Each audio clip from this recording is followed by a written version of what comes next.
Hi, this is Obo1975 and welcome to Elite Dangerous on the Legacy version on Xbox. And today I've got probably the best bit of piracy I've done in a long time. Barring some mistyping with my fat fingers on the keypad. The little keypad that attaches to the controller. Yeah, my big thumbs, sometimes not the best.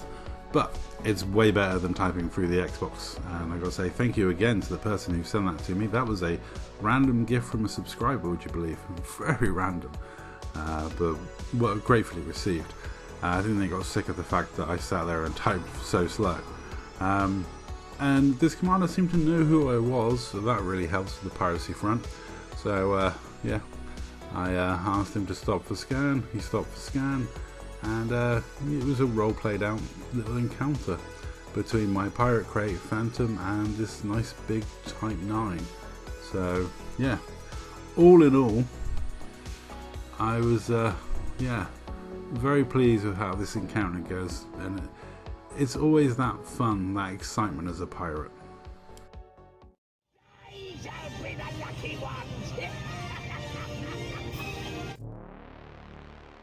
Now when you're looking at a ship that's been out mining and he's got void opals and all sorts of things on board, I don't need to be too greedy. I only asked for 10 tons, which I think is a reasonably fair amount because of the high value of the cargo.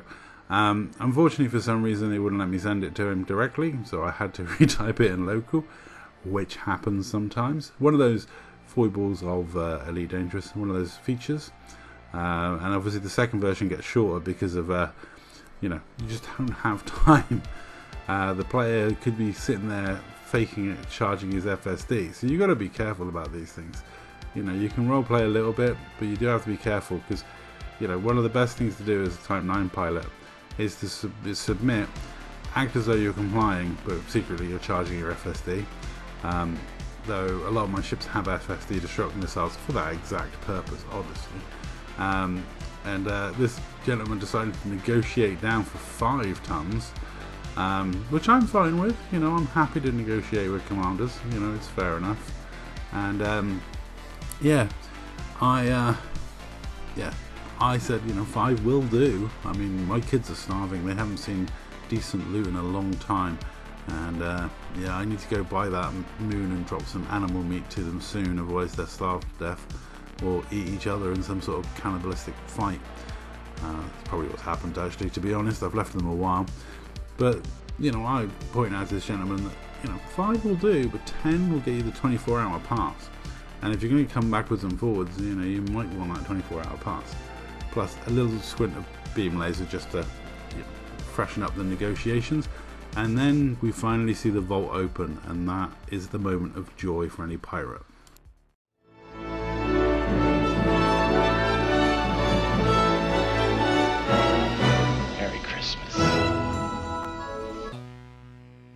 And there we go, the vault opens, the cargo drops out, and when you see low temperature diamonds, you're like, yeah, this has been a worthwhile day. This was worth an hour sat at the star, staring at the star, waiting for somebody to drop in.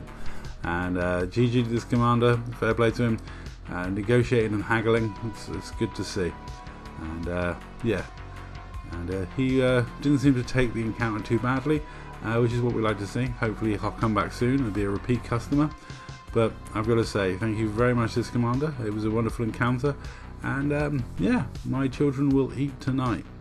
And I nearly accidentally boosted through the cargo, which wouldn't have been good, but luckily nothing was damaged.